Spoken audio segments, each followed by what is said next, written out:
The introductory panel at the Lester Randall Preaching Fellowship is a wonderful, rich event, and where we really get to know our keynote speakers a little bit better. A few years ago, Scott Hoezee was on the panel as one of our keynote speakers.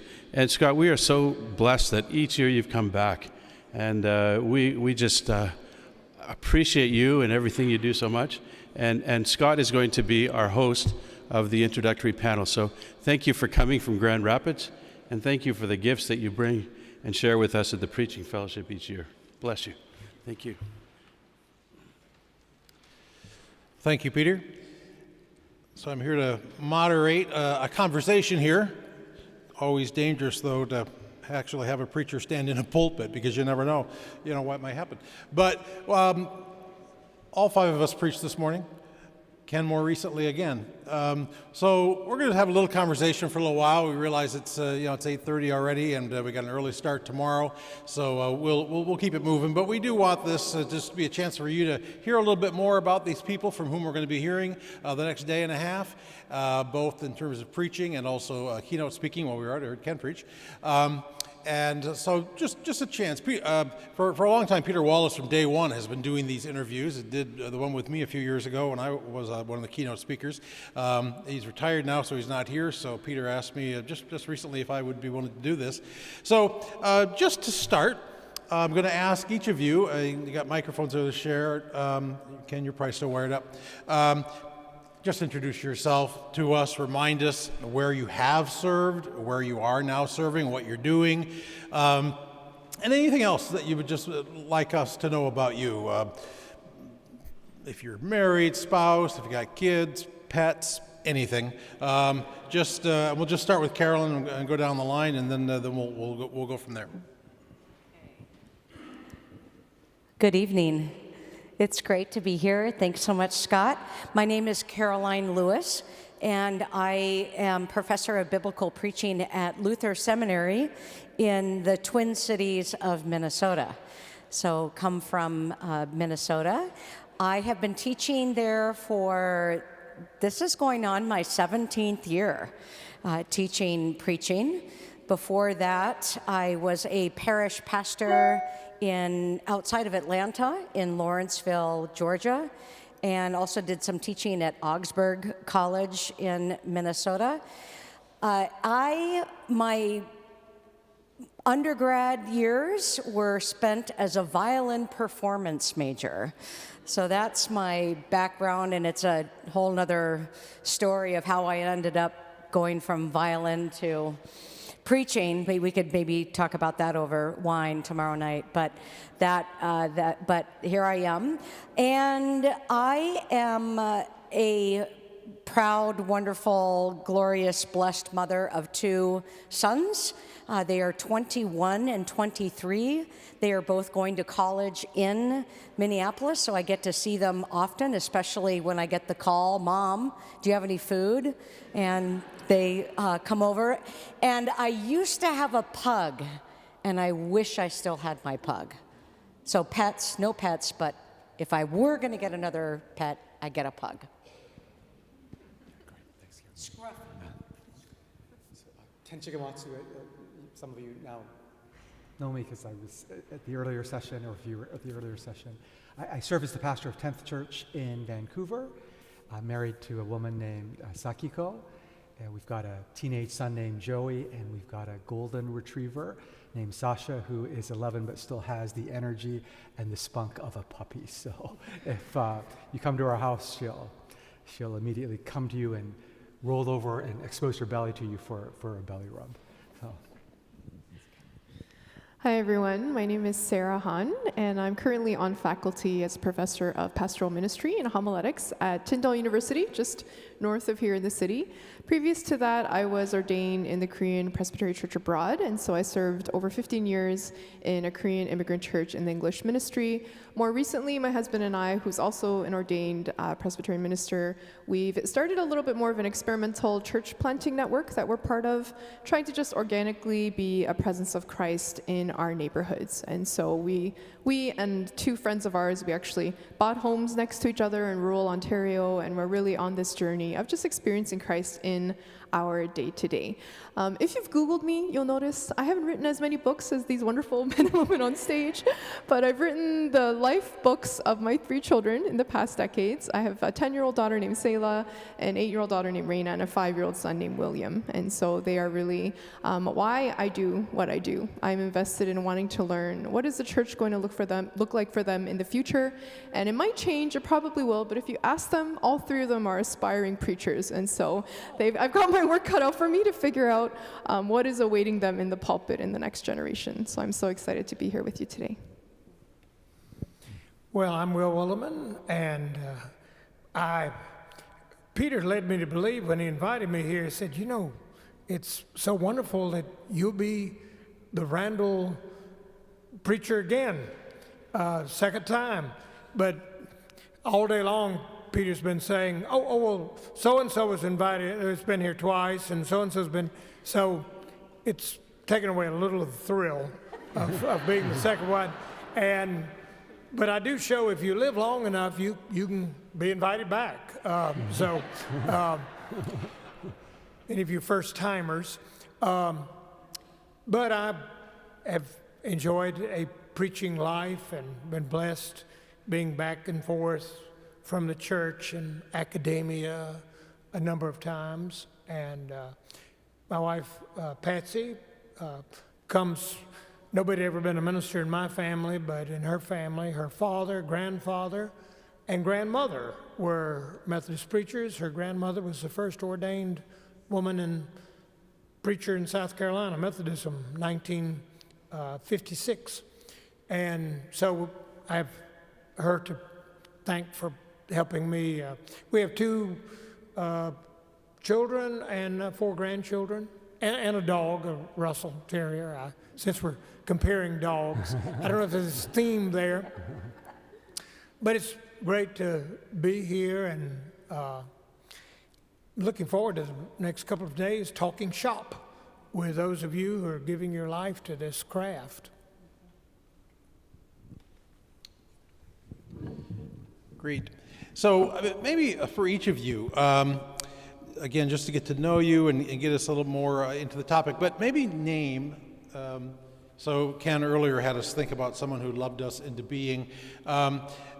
Name maybe the top 1 or 2 preachers who influenced and inspired you.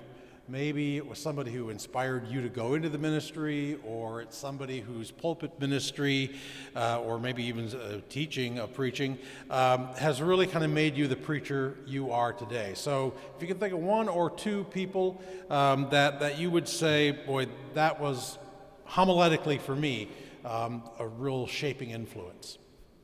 And we can start with Will this time and then come down to Karoline. Well, I've got a number of preachers that, looking back, model, but we're in a Baptist church. And summer of my sophomore year of college, I was working in a town in South Carolina in a voter registration drive and trying to caught up in the civil rights movement. And I didn't have much affection for or admiration for the preachers that I'd heard growing up in my big downtown Methodist church, but I was anyway. I went to a meeting one night in the town's gymnasium, and the purpose of the meeting was to try to stop the racial integration of the city schools. And a public meeting had been called to Save Our Schools, was the title of the gathering. And I went to go see people who look like me behaving badly. And I sat in the back of the room and watched one speaker after another come up and say what were to me reprehensible things. And I was thinking, this is the reason I'm going to leave South Carolina as soon as I get a chance to move. And, into the meeting, this tall man in a black suit, white shirt, a tall, gray-headed man entered, and people looked around, and he entered, and he just stood at the back of the room looking around. And he then raised his hand, and the presider said, "Oh, Dr. Lovell, glad to see you're here tonight. Dr. George Lovell, pastor First Baptist Church, Conway. Good to have you here, Dr. Lovell. Would you like to say a word to the group?" And he nodded. And with great ceremony, he came from the back of the room to the front, and he just looked around like this, and he said, "Tonight I see folks that I've baptized. I see folks that I've done your weddings. I've done funerals for your, as you bid farewell to your loved ones. And I have done the best I could to preach the gospel here for 20 years. But tonight,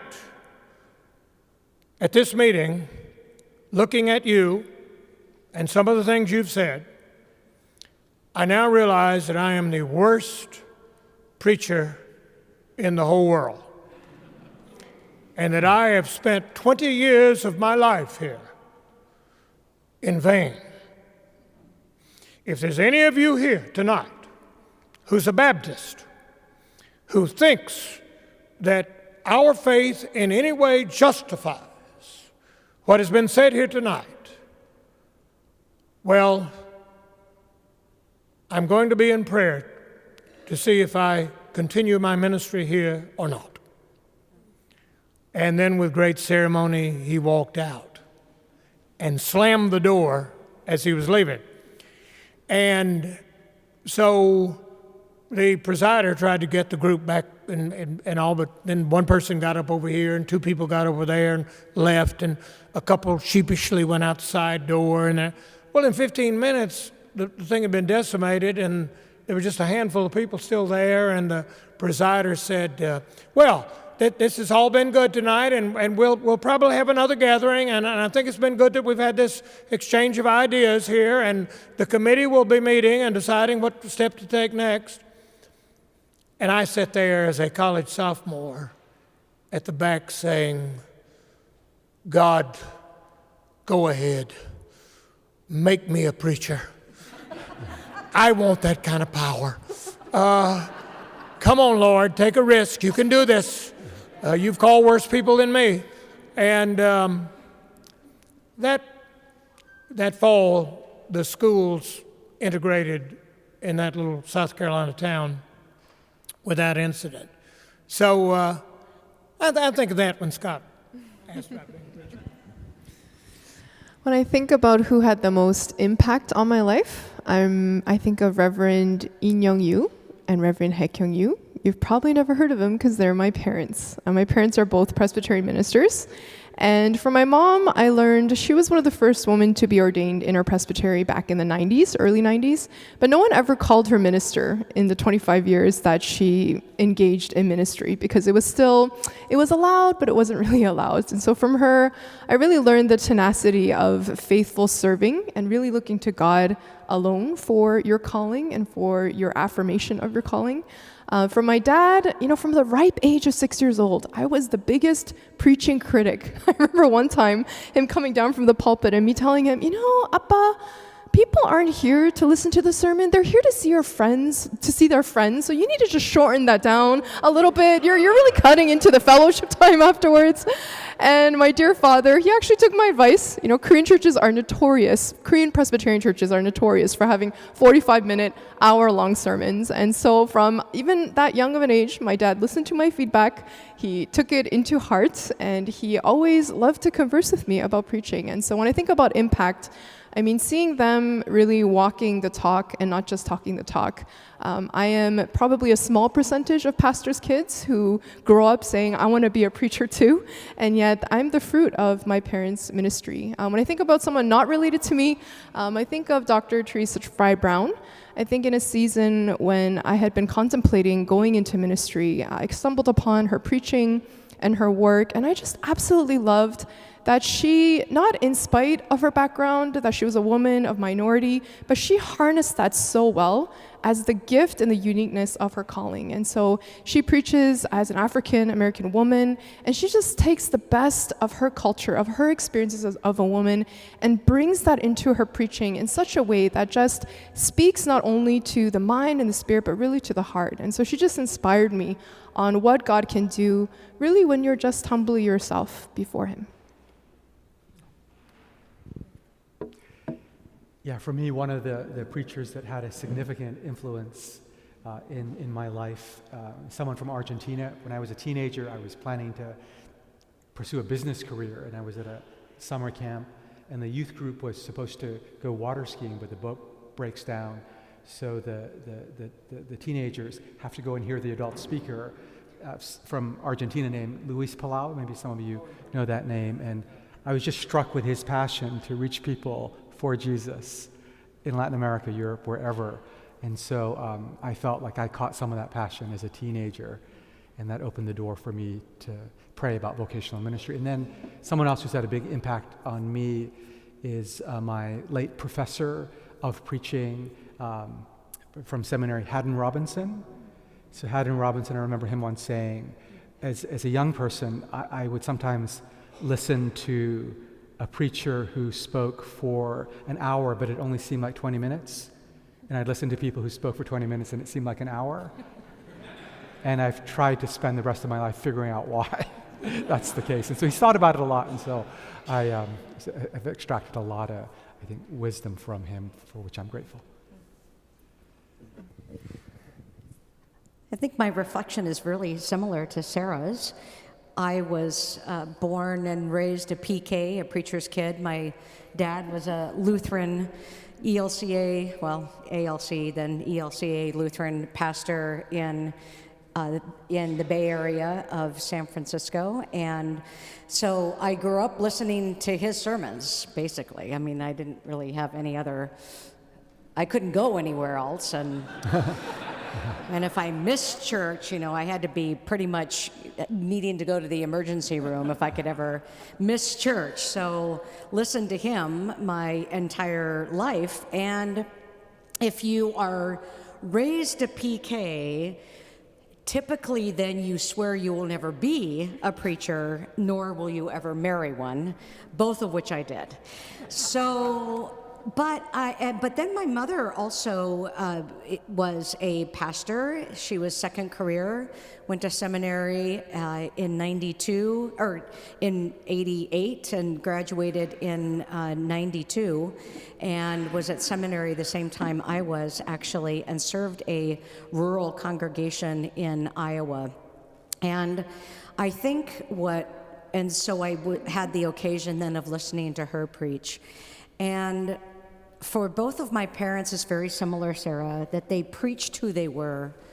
They preached what they truly believed in, and that's what I've translated, or I've carried on to my students.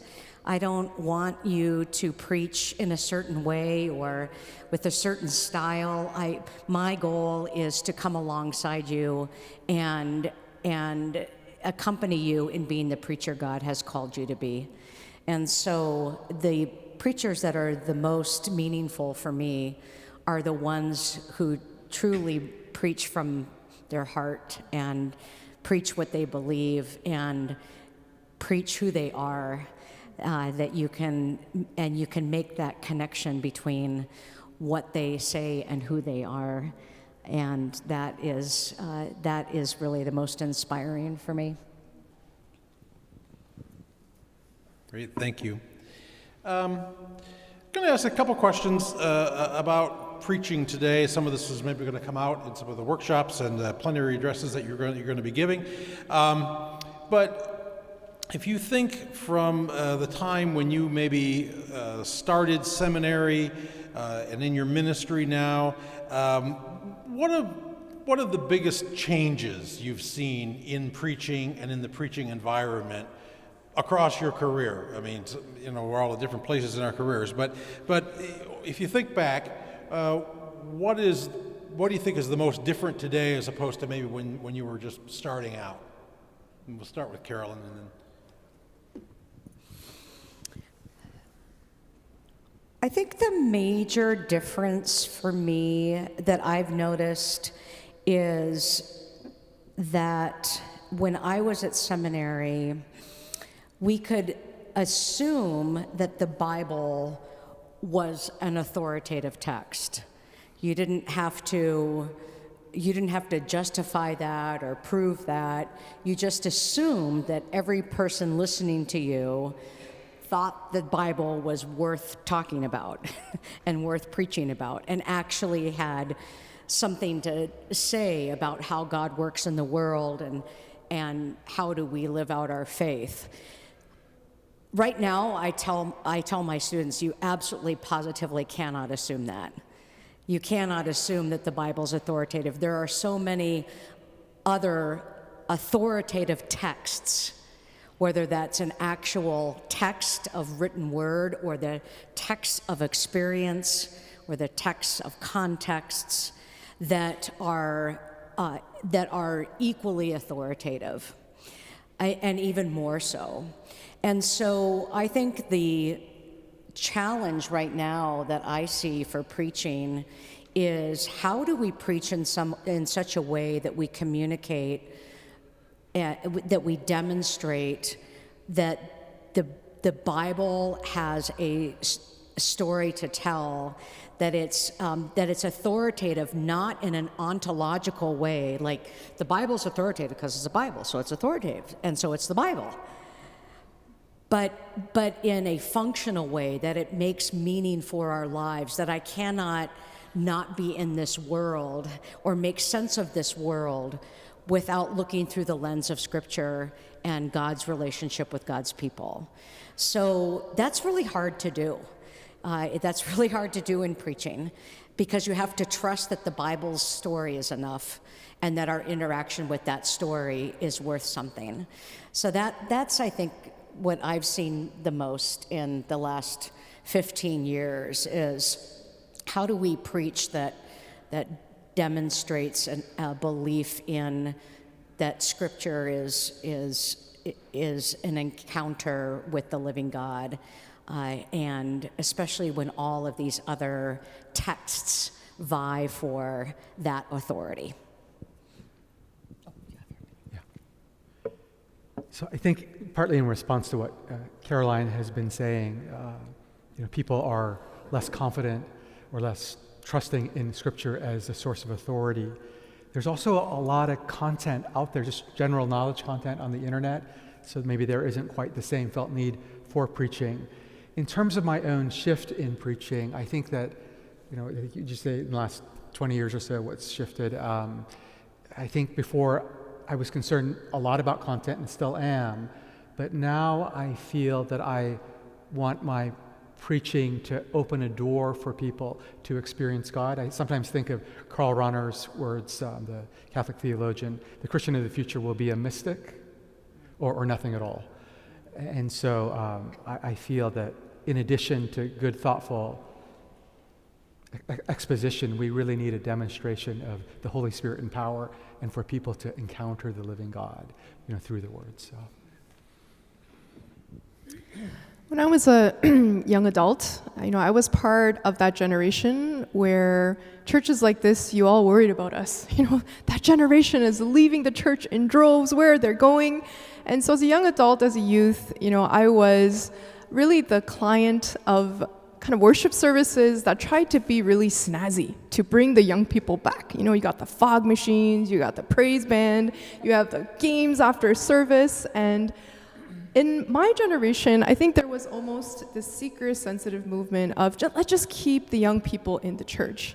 What I'm seeing now, teaching in seminary, just encountering a lot of young adults in my life, is we now have this generation that has been birthed out of the secular age. And so in the secular age, it's trying to take the divine out of everything, to take God out of everything, to take anything that is authoritative out of culture. And yet, I think the silver lining gift in that for the church is now when young adults see something that is real and that is made in the image of God, it's like in the darkness, they see a beacon of light shining in, and they're attracted to truth. They're attracted to things that are divine. And so I'm seeing a young generation come up where they're hungry for doctrine. They want to learn catechism. They want to know what it is that they really believe. And they have a thirst for truth. And so I'm finding when I was in school, there was a lot of how do we make our sermons relatable? How do we have people, apply what they've heard? And you're right now seeing the young people, I'm realizing we have a generation that wants to be deep in the Word and wants rich sermons that just show who God is. And it reminds me of, when you're learning how to tell a fake $100 bill from a real $100 bill, I worked in a lot of retail, you don't study fake bills. You actually have to study a real $100 bill. So they give you a real $100 bill, and you have to look at that for an hour so that you know what a real thing looks like, so that when a fake one comes up, you know that fake right away because you know the real deal. And I see this generation, they are surrounded by fake currency, telling them who they are, what they need to believe in, and yet they are hungry. They're hungry for the real deal. And I think in our pulpits, we need to give them the real deal and give them Jesus Christ and the Word. Wow, Sarah's making me kind of rearrange what I thought I was going to say. It's reminding me. I think the biggest change that has kind of preoccupied me is what Tom Long calls the turn to the listener. That I did a collection of sermons from Duke Chapel over its 80-year history. Worked in the archives, pulled representative sermons from each decade.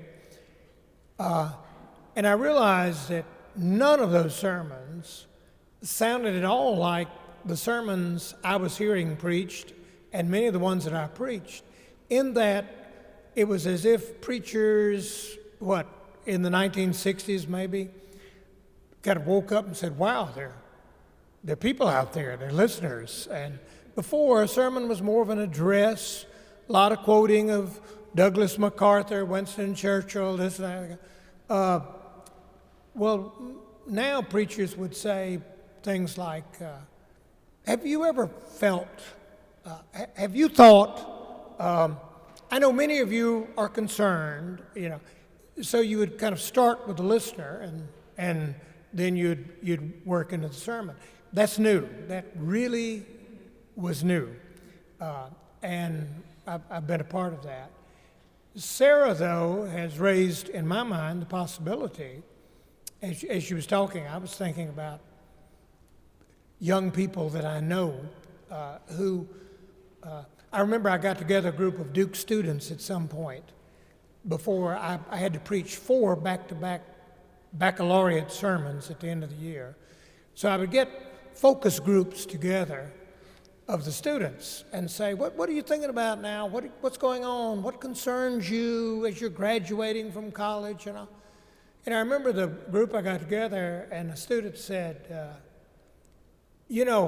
I'm mainly concerned with getting a job, and I'm concerned about finding somebody that I can spend the rest of my life with and all. But he says, why the hell do you care? You're a preacher. And said, this weekend, we're going to get lots of advice, because that's what people your age think people my age want. We don't want any more advice, okay? Bill Clinton is your age, so no more advice. And and I said, well, what would you be looking for then? I said, why don't you talk about God? That's the only thing you know more about than we do. And, and that stuck in my mind, and so I kind of resonated with what Sarah said. I wonder if maybe more of my listeners are saying to me, hey, don't worry so much about what I'm obsessed with and thinking about. Why don't you tell me something that I can't hear any other place than here? Why don't you talk about Jesus? And so that's, I guess I'm saying, again, if you live long enough and old as I am, you go through changes, but you get to see other changes. And so. Great, thank you. I have two questions. I'm going to combine them, and this will probably be the last one. And we'll start, Will, with you, and then work back down the line. So I wanted to ask you what you see as the biggest challenge to preaching right now. But then, and maybe this is one way by which you could frame this.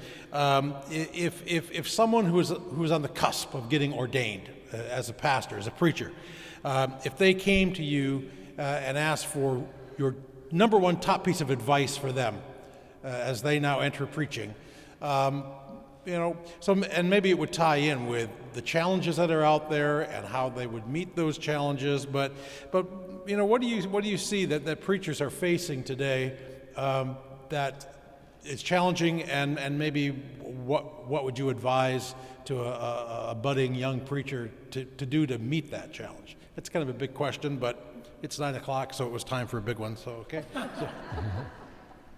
Did you say start with me? Or what is the biggest challenge?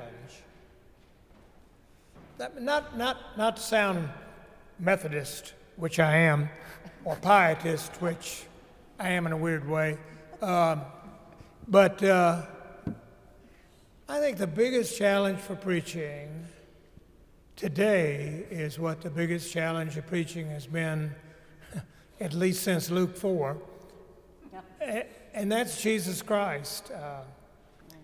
I think Jesus Christ is just the God that we didn't think we wanted. It was a God we didn't ask for. It was a Messiah we weren't expecting.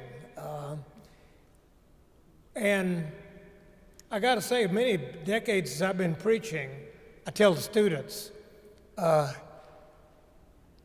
part of my belief in Jesus Christ's divinity, his inexhaustibleness, is the fact as long as I've been preaching,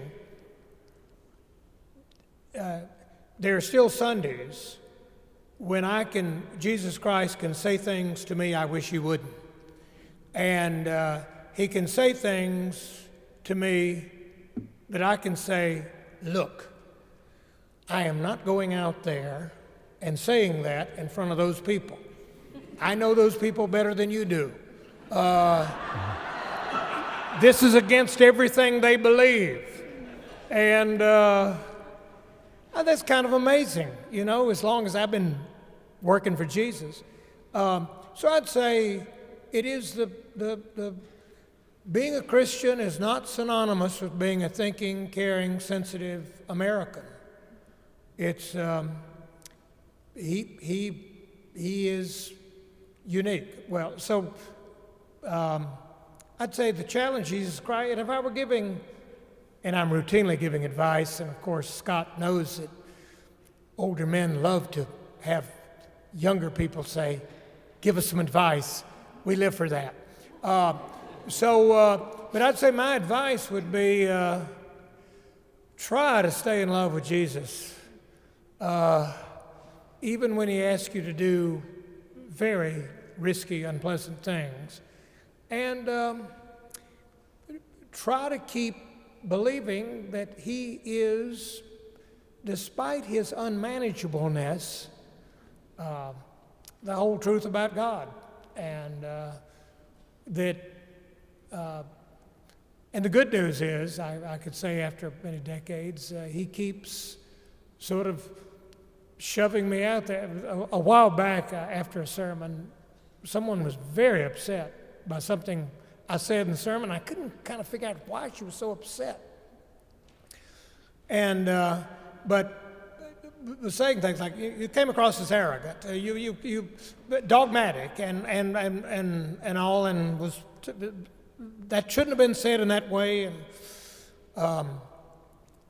so I felt bad about it and thought, gee, I hated to cause someone that kind of upset. But on my way back to the vestry to take my robe off, I swear, Jesus said to me, you know, most guys your age are kind of, worried about when their tee-off time at the golf club is. And they're in a rocking chair at the home. Look at you. You get to work with me still. And said she wanted to kill you. That's not bad, So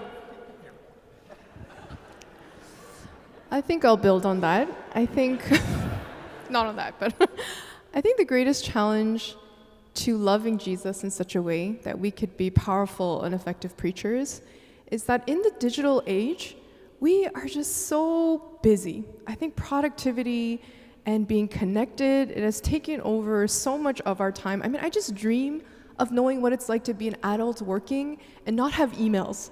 I wonder what that life was like, because I think I spend so much of my day. I am, and I know.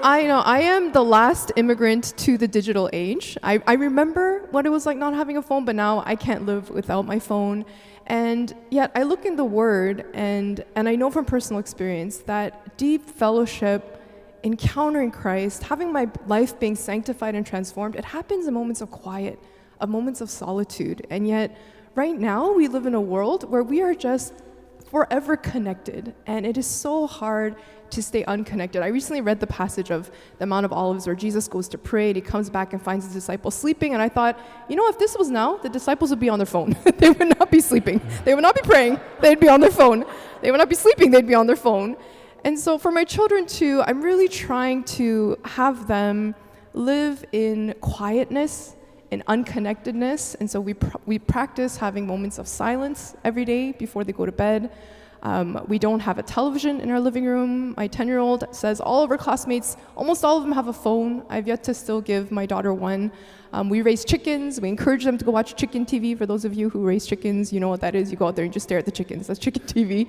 And I see in my children a greater capacity to be still than in myself. And it's a struggle for many pastors and leadership in my generation. It is so hard to put the phone down, to put the laptop away, and just be still before God, and to know that God shapes us from the inside out. And the power that we experience in our preaching, it happens when we allow the Holy Spirit to flow through. And so how are we making our hearts a home for the power of Christ if we are just on our phones and we are so busy? So I think that's actually the biggest challenge that my generation faces in being effective preachers for the gospel. Yeah, I would say if I was talking to a young potential or emerging preacher, something simple that I heard John Stott say years ago when I was a younger, aspiring preacher in my late 20s. I volunteered to interview him for a small Christian publication, just to chat with him after the interview was over, sort of off the record about different things. And I asked him to give me some counsel as I was about to become pastor of 10th Church. And he said, this sounds very simple, but it sounded profound coming from him with his experience, character, and British accent. Study the Word and the world, And I know that sounds really simple, but I think there's a lot of wisdom that study the Word and the world.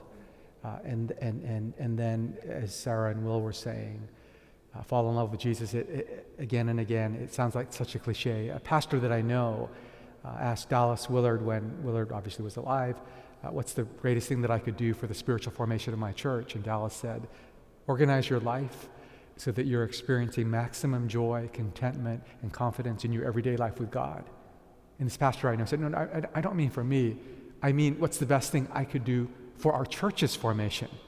And Dallas repeated verbatim, organize your life so you're experiencing maximum joy, contentment, and confidence in your everyday life with God. So, echoing what you all were saying. I think what I'm experiencing as the biggest challenge as I teach and go out and talk with pastors is a fear of actually saying something that will be heard and remembered. And I think that has to do, and for me, particularly coming from the States, where, as you all know, what's happening down there, such an incredibly polarized situation politically.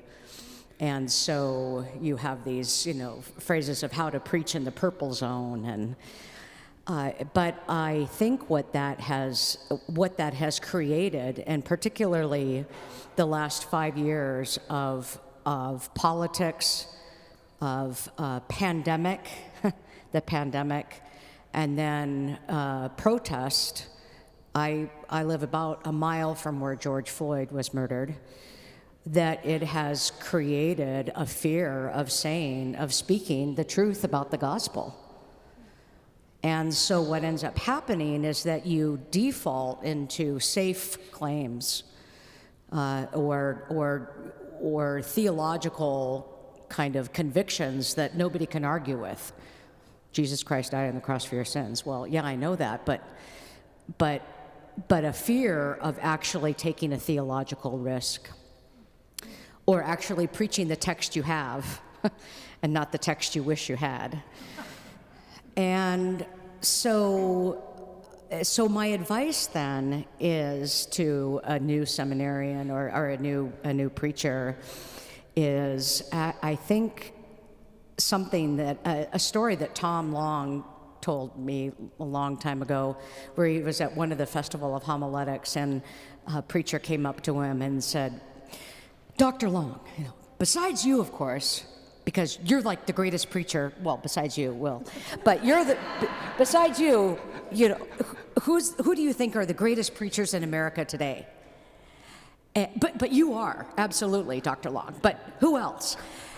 And Tom said, you are, because only you know what your congregation needs to hear. And to trust that, because it's in that relationship and that trust and that love that we can speak challenging, hard, fearful things, that we can speak the truth of the gospel and maybe not get thrown off a cliff. Yeah. Well, let's thank our panelists for their time.